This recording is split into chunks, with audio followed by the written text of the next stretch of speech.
Amén.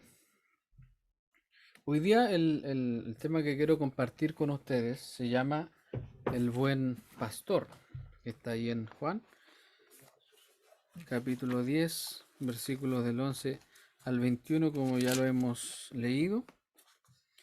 Voy a dar lectura a los dos primeros versículos, que dice: Yo soy el buen pastor su vida da por las ovejas, mas el asalariado, y que no es el pastor, de quien no son propias las ovejas, ve venir al lobo y deja las ovejas y huye.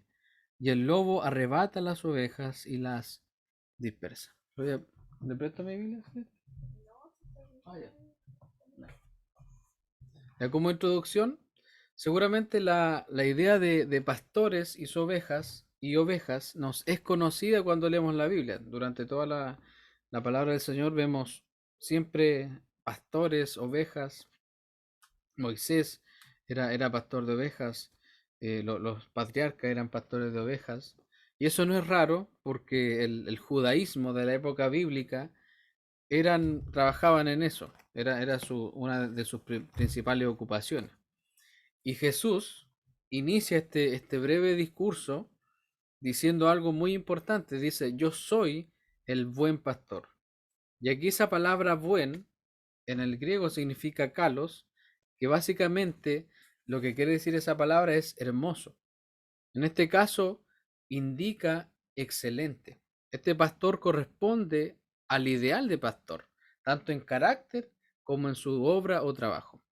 Es decir, que este pastor del cual Jesús está hablando aquí, que es el mismo, Jesús es nuestro pastor excelente. Jesús es el buen pastor y el único en su clase, no hay otro como este pastor.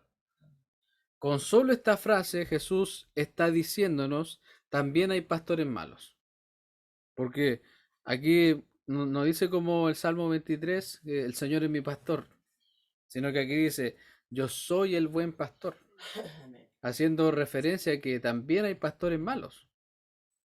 Y al tiempo que nos advierte de ellos, se deslinda poniendo en manifiesto su propio carácter. Es decir, Él nos quiere enseñar con esto cuál es el carácter de este pastor, cómo obra este pastor. Esta expresión es en realidad un tipo de denuncia profética. El Señor está aquí haciendo una denuncia contra los pastores malos. Pero se utilizan estos elementos para señalar a aquellos pastores, dirigentes civiles y religiosos que deberían de cuidar de las ovejas o el pueblo de Dios y no lo hacen. Y hoy día tenemos, en nuestra sociedad está lleno de personas que están ocupando un cargo en una iglesia, pero que no se encargan de cuidar a las personas, sino que se encargan de qué, de quitarle el dinero, de enseñarle algo falso, de lavarle el cerebro con algo que no es la palabra del Señor. Y podemos ver todas esas cosas hoy en día, lamentablemente. Hay un pasaje en el Antiguo Testamento que nos habla de, de cuál es el mensaje del Señor para aquellos pastores, para aquellas personas que en ese tiempo estaban haciendo mal el trabajo que el Señor le había encomendado. Ahí en Ezequiel 34, del 1 al 16, dice así: vino a mí palabra de Jehová diciendo: hijo de hombre. Aquí el Señor le está hablando al profeta Ezequiel y le decía: hijo de hombre, profetiza contra los pastores de Israel, profetiza y di a los pastores: así ha dicho Jehová el Señor, ay de los pastores de Israel que se apacientan a sí mismos. ¿No apacientan los pastores a los rebaños? Coméis la grosura y os vestís de la lana. La engordada degolláis, mas no apacentáis a las ovejas. No fortalecisteis las débiles, ni curasteis la enferma, no vendasteis la perniquebrada, no volvisteis al redil la descarriada, ni buscasteis la perdida, sino que os habéis enseñoreado de ellas con dureza y con violencia.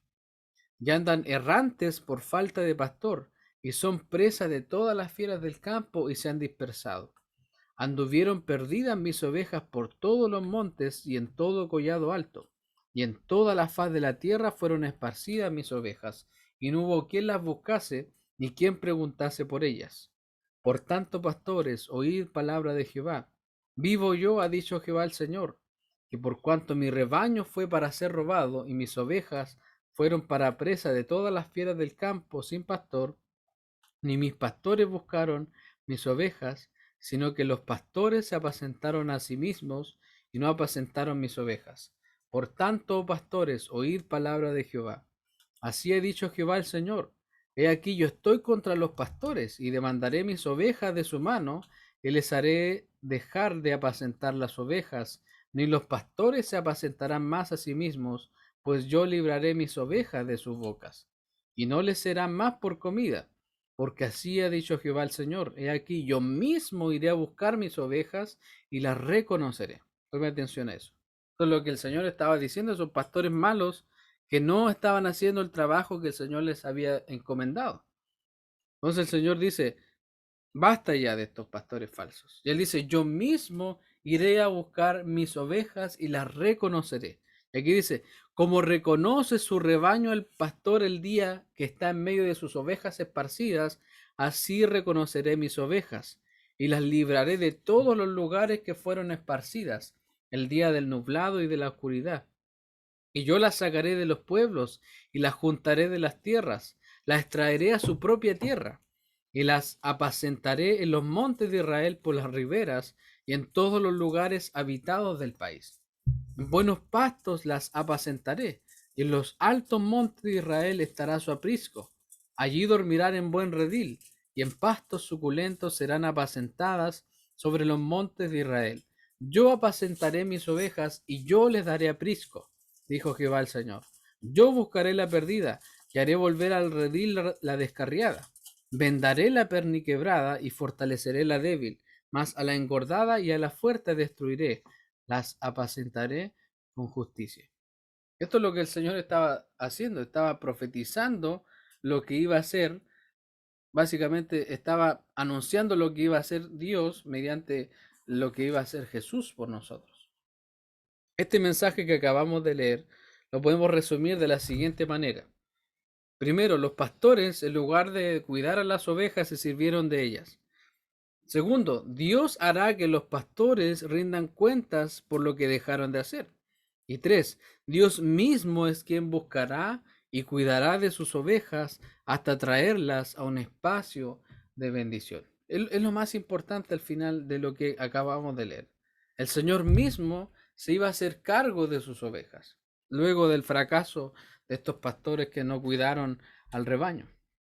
Jeremías 56 dice, mi pueblo ha sido como un rebaño perdido, sus pastores lo han descarriado, lo han hecho vagar por las montañas, ha ido de colina en colina y se ha olvidado de su redil.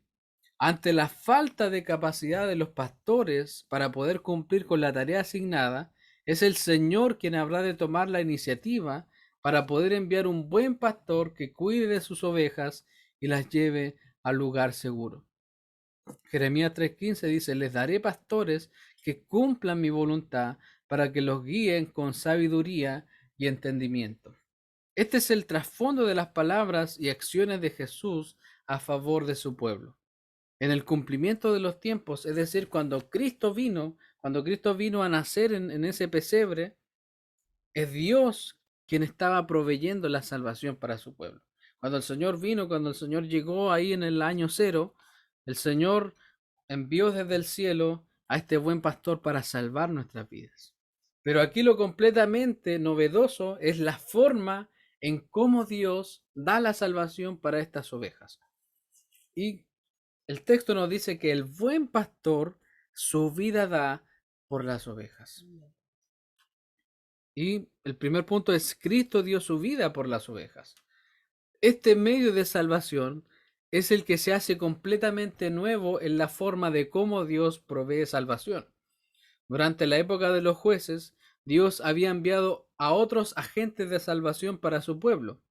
Muchos de ellos llegaron a ser conocidos como grandes héroes por su fortaleza o capacidad militar, pero cada una de esas liberaciones fue de carácter temporal, pues el pueblo seguía un esquema específico donde si bien eran liberados, pronto se olvidaban de Dios y volvían a caer en un ciclo de pecado. Eso es lo que uno ve en el Antiguo Testamento. Señor, por ejemplo, enviaba libertadores para sacar al pueblo de la esclavitud y el pueblo se gozaba, decía, gracias Señor porque nos sacaste de la esclavitud, pero luego volvían a los dioses ajenos, luego volvían a la idolatría. ¿Y qué nos enseña eso? Nos enseña cómo es nuestra condición como seres humanos y la necesidad que tenemos de que el Señor nos venga a salvar. Porque sin ser salvados no hay un cambio en nuestra vida. Sin ser salvados nada va a ocurrir, no hay una transformación. No hay un cambio constante, sino que vamos a estar siempre en lo mismo.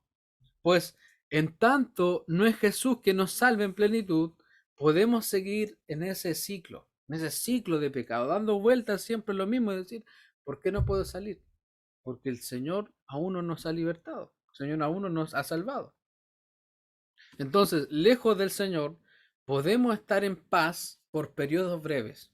Podemos sentir tranquilidad, quizás decir, estoy bien ahora, hasta que nos olvidamos de la bendición del Señor y volvemos a caer en un estado de pecado que más adelante nos llevará a clamar por su bendición nuevamente. Y mientras el ser humano se mantiene en este ciclo, no solo no logra sobreponerse, sino que incluso cada caída la aleja más de la salvación que anhela. La salvación plena solo es posible en Jesús. Juan 8:36 dice, así que si el Hijo los libera, serán ustedes verdaderamente libres. Cuando el Señor no libera a una persona, vamos a ver a esa persona siempre en la misma situación, siempre diciendo las mismas cosas, comportándose de la misma forma. Pero en el Señor tenemos esperanza, en el Señor hay esperanza. Si caemos en el Señor, sabemos que el Señor nos va a levantar y en algún momento va a cambiar nuestra situación, va a cambiar nuestro comportamiento, va a cambiar nuestra actitud y vamos a poder tener un cambio en nuestra vida. La salvación plena para el ser humano no solo es a través de Jesús, sino que también requirió una forma específica. Es decir, nuestra salvación no dependió de que cierto hombre se levantara y luchara por nosotros en una gran batalla, no, sino que la salvación de nuestras vidas solo viene de una forma. Y eso está aquí en la palabra del Señor. ¿Cuál es la forma en que el Señor nos salva? Es el buen pastor su vida da por las ovejas. Y el verso 15, el Señor dice, y pongo mi vida por las ovejas. Esa es la única forma de que un hombre pueda ser salvado para Dios. Esa muerte sustituta, esa muerte vicaria, esa muerte que cantamos siempre, el glorioso intercambio, esa muerte de Jesús es la forma en la cual el Señor nos salva de forma completa. El Señor no dio su vida en vano, el Señor no entregó su sangre en vano, Él da su vida por los suyos. En la vida común, en lo que conocemos en nuestra vida natural, si uno, por ejemplo, ve que un pastor muere, si uno conoce a alguien que trabaja en el campo y si el pastor muere, la muerte de ese pastor va a significar que las ovejas se pierdan. Pero en este caso, la muerte de Jesús significó la vida para nosotros. En este caso, la muerte del pastor, de este buen pastor, significa vida para nosotros. Y algo curioso es que el Señor también hace una comparación aquí, porque dice que, mas el asalariado, y que no es el pastor, de quien no son propias las ovejas, ve venir al lobo y deja las ovejas y huye, y el lobo arrebata las ovejas y las dispersa. El Señor está hablando ahí de todos los caminos que nos dicen conducir a Dios, pero que finalmente nos van a llevar a la perdición eterna. Quizá puede ser nuestro camino de buenas obras, nuestro camino en otras religiones que nos enseñan cosas extrañas o que nos enseñan otras cosas que no están en el Evangelio. Eso es lo que corresponde a todos estos pastores asalariados. Todos esos asalariados no les importan las ovejas, sino que son falsos profetas que básicamente lo que hacen es ve venir al lobo y no cuidan la oveja, porque el único que puede cuidar la oveja es el Señor. ¿Por qué? Porque el Señor da su vida por la oveja. Y algo también importante, Cristo dio toda su vida. Jesús como buen pastor da su vida, se entrega totalmente, entrega su alma, no solo su vida natural. Es decir, Jesús da el total de su persona. Siempre hay quienes están dispuestos a dar algo de su vida, quizá una donación de sangre o la donación de algún órgano, pero la experiencia de Jesús fue darse completamente. Él entregó su vida hasta la muerte, él dio su vida por nosotros de verdad. Históricamente ha habido grupos que tratan de diluir la totalidad de la entrega de Jesús, y para eso dividen entre Jesús y el Cristo, y tratan de separar entre el hombre y Dios. Algunos dicen, no, el que murió en la cruz fue Jesús hombre, no fue Dios. Y al hacerlo, el comentario común es que quien dio su vida en la cruz fue Jesús el hombre, pero no Cristo. Pero la Biblia en ninguna manera permite este tipo de división. No es que Jesús perdió su divinidad en la cruz o dejó de ser Dios en la cruz, no. Sino que fue el ungido, fue el buen pastor enviado por Dios, quien dio su vida por nosotros en la cruz. No era un simple hombre el que estaba ahí.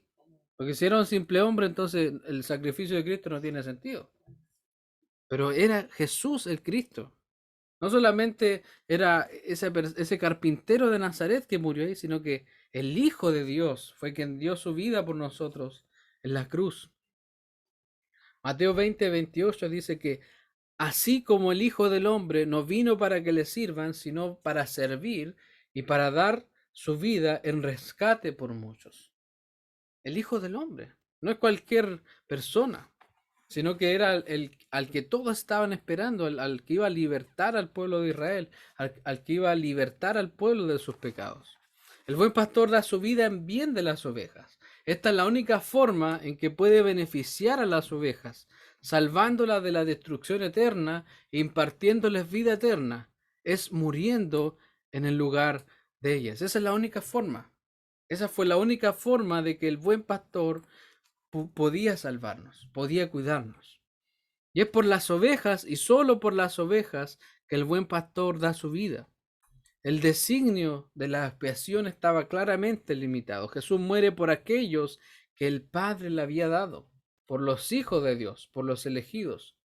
Primera de Pedro 1:2 dice, según la previsión de Dios el Padre, mediante la obra santificadora del Espíritu, para obedecer a Jesucristo y ser redimidos por su sangre. Que abunden en ustedes la gracia y la paz. Amén. Entonces, el Señor iba a salvar a aquellos que estaban escogidos, aquellos que estaban elegidos, estas ovejas. Él no muere por los chanchitos, por los perritos, sino que muere por las ovejas.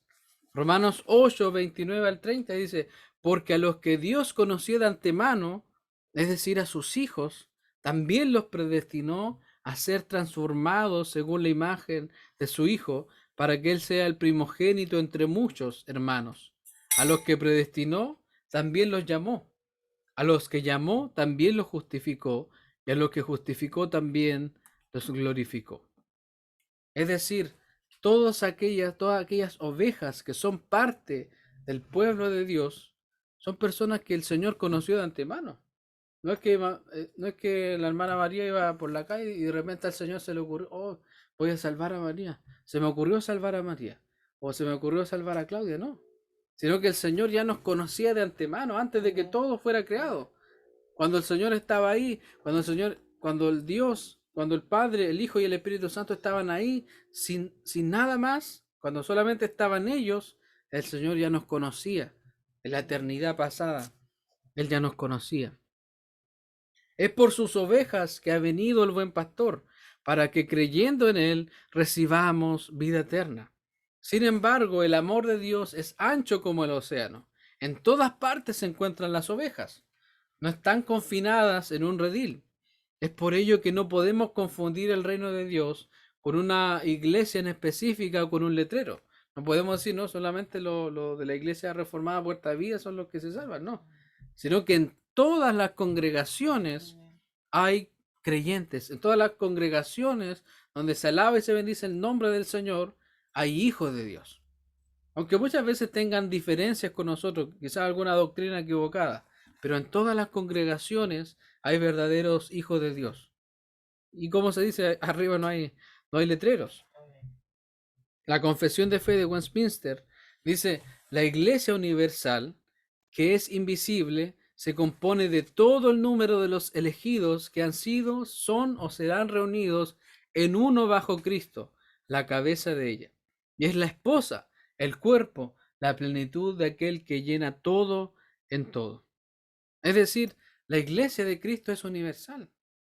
Y hay muchos incluso que van a llegar todavía. Hay muchos creyentes que aún ni siquiera no nacen. No sé si el bebito va a ser creyente o no.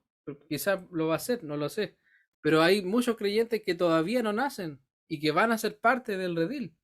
Jesús ciertamente da su vida por sus ovejas, aun cuando esas ovejas están dispersas. Pero Dios conoce a cada una de ellas y ninguna faltará cuando todas lleguen a la presencia de su pastor.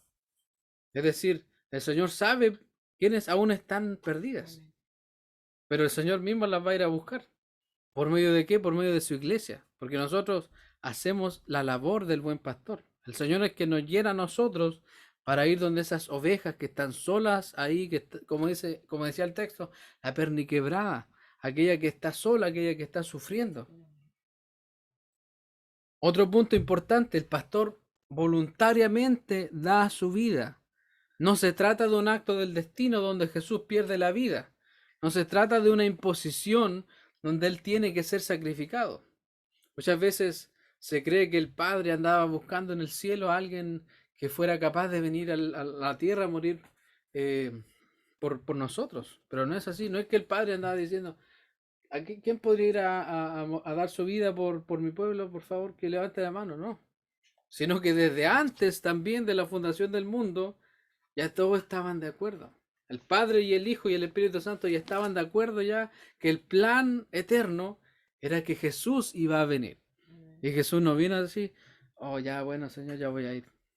No, sino que Jesús, obediente y feliz, vino a dar su vida por nosotros. Aunque sufrió, aunque lloró por nosotros, pero Él estaba gozoso en el momento de su muerte. Aunque uno puede verlo ahí sufriendo, diciendo, Padre, ¿por qué me has desamparado? Pero la Biblia nos dice que en Hebreos, que Él por el gozo puesto delante de Él sufrió la cruz. Y Él, ¿cómo sufrió la cruz? De forma voluntaria. Por eso aquí el verso 17 al 19 dice, por eso me ama el Padre, porque yo pongo mi vida para volverla a tomar. Nadie me la quita, sino que yo de mí mismo la pongo. Quizás podían jactarse los romanos, los judíos, no, nosotros matamos al Hijo de Dios. Pero aquí el Señor dice, no, nadie me quita la vida, sino que yo mismo la pongo, yo voluntariamente la entrego. No crean que ustedes me están quitando la vida. Tengo poder para ponerla y tengo poder para volverla a tomar. Este mandamiento recibí de mi Padre, es decir, Jesús recibió este mandato de su Padre. ¿Cuándo? Antes de la fundación del mundo, antes de la creación de este mundo. ¿Qué le dijo el Padre a Jesús? Hijo, tienes poder para poner tu vida de forma voluntaria y tienes poder para volver a tomar tu vida.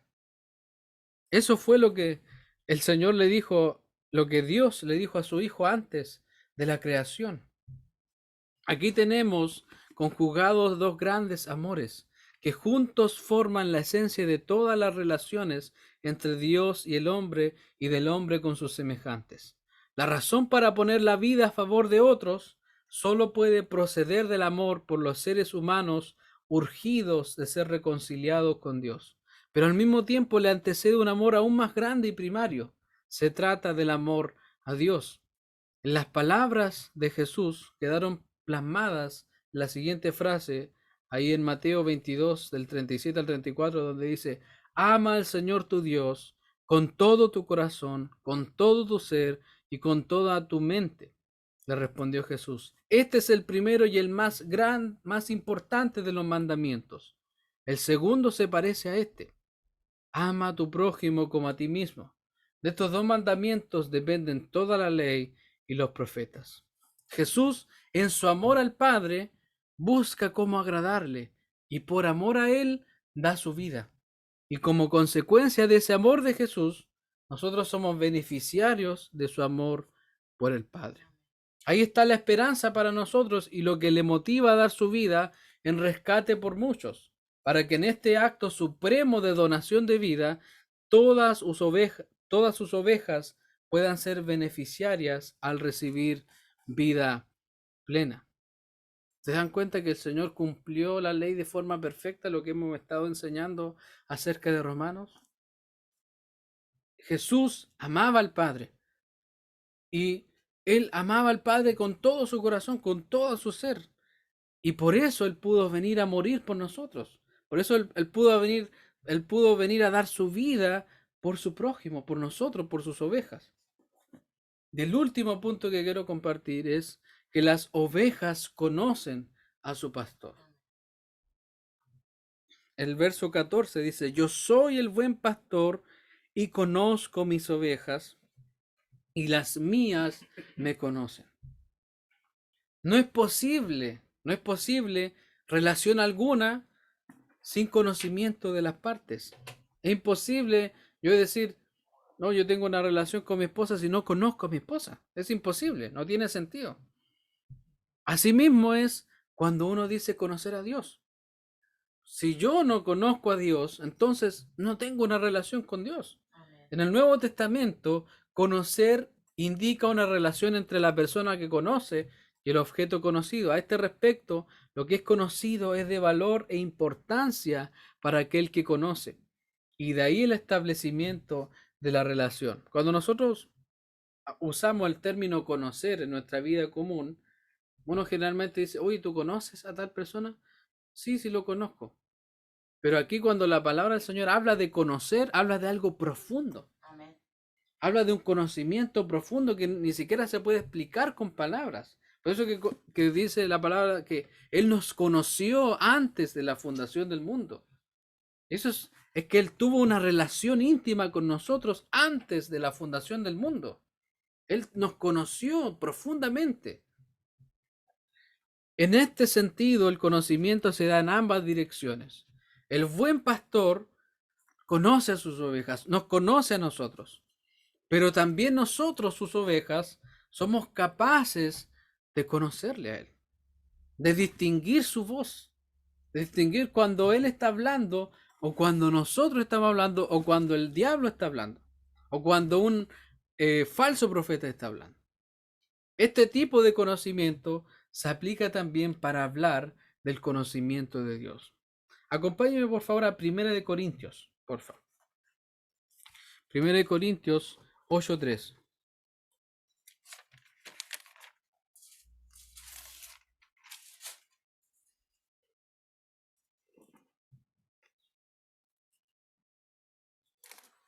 ¿Lo tiene? Léalo por favor, Celito.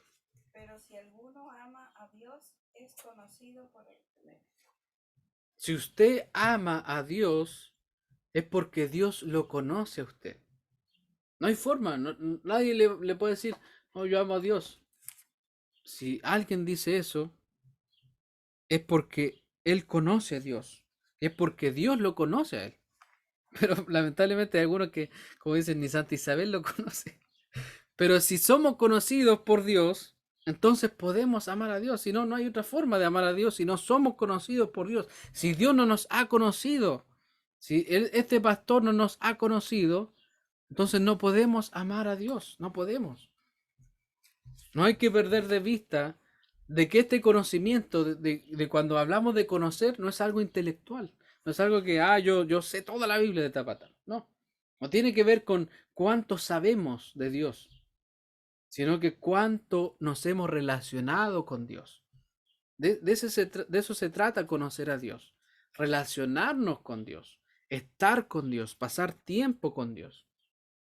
Entonces, esto no es solamente leer libros acerca de Dios o leer la Biblia, sino que es lo que el Espíritu Santo ha hecho en nuestros corazones. De esa forma nosotros llegamos a conocer a Dios.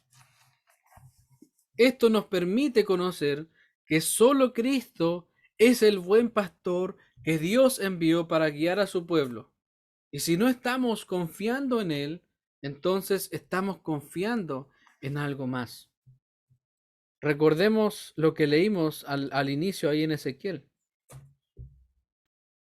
El Señor estaba haciendo una queja contra los pastores, les decía, no fortalecisteis la débil, no curasteis la enferma, no vendasteis la que tenía la pierna quebrada, no volviste al redil la que estaba descarriada, no buscaste la que se perdió, sino que se enseñorearon de las ovejas. Pero el Señor Jesús hace todo lo que un mal pastor no hace. Amén. El Señor, ¿qué hace? Fortalece a la débil. Él cura a la que está enferma. Él venda a la que está con la pierna quebrada. Él vuelve al redil la que está descarriada. Él busca a la perdida. Él no se enseñorea de sus ovejas, sino que nos dirige, nos gobierna con amor y con ternura. Eso es lo que el Señor hace con nuestras vidas. Y lamentablemente lo que muchas veces nos pasa es que dejamos de oír la voz de nuestro buen pastor. Y oímos cualquier otra cosa menos la voz de nuestro buen pastor. Y lo que el Señor nos pregunta en esta mañana, ¿estamos confiando en este buen pastor y lo que Él hace por nosotros? ¿Estamos confiando en las promesas de Jesús? ¿Estamos confiando en que Él está cuidando nuestras vidas? ¿Estamos confiando en eso? O quizás estamos escuchando al diablo que nos dice, no, tú realmente no estás dentro del Evangelio, tú realmente no eres hijo de Dios. O quizás estamos nosotros mismos creando nuestros pensamientos diciendo, no, yo puedo vivir mi vida cristiana sin tener un tiempo de oración, sin pasar un tiempo con Dios en su palabra. Eso también es parte de dejar de escuchar al buen pastor. Estamos confiando en su cuidado y obra a nuestro favor. Hay un deseo profundo por conocer a nuestro buen pastor. Hay un deseo en nuestro corazón que nos dice, quiero conocer a Dios más, quiero conocer más al Señor. O quizás hay un deseo más profundo por conocer otras cosas. Que el Señor nos ayude a nuestros corazones, a que haya un deseo profundo en nuestro corazón por conocer a nuestro buen pastor, por saber dónde está este buen pastor, por saber qué es lo que está haciendo con nosotros, qué es lo que quiere Él de nosotros, qué es lo que quiere Él de estas ovejas. Es solamente a partir de conocer a nuestro buen pastor, solamente a partir de estar con este buen pastor, de relacionarnos con este buen pastor, que podemos declarar, hermanos, lo que dice el Salmo 23. ¿Qué nos dice el Salmo 23, el verso 1? Jehová es mi pastor, nada me faltará. Solamente si hemos conocido a este buen pastor, podemos declarar eso. Amén. Con todo nuestro corazón. Solamente si hemos sido conocidos por Él, podemos declarar y creer en esa promesa. Que Jehová es mi pastor y nada me faltará. Amén. Y eso no tiene que ver con pan en la mesa o con agua, sino que tiene que ver con que todas las cosas que yo necesito para mi vida cristiana, ya las tengo. Tengo al Espíritu Santo que me ayuda en la debilidad. Tengo al Espíritu Santo que me va a ayudar a salir del pecado en el que estoy, que me va a ayudar a salir del problema en el que estoy. Y también importante, hermanos, solamente entendiendo que hemos sido conocidos por este buen pastor, podemos descansar también en el buen pastor. Porque ¿cuántos de nosotros vivimos el día a día con 1.000.000 de cosas en la mente en las que queremos tener el control? Muchas veces vivimos nuestra vida así, con 1.000.000 de cosas que hacer en el día y no descansando en el Señor. ¿Y eso qué nos trae? Nos trae fatiga, nos trae cansancio en nuestro cuerpo. ¿Por qué? Porque queremos tener el control de todas las cosas, queremos hacer las cosas como nosotros queremos.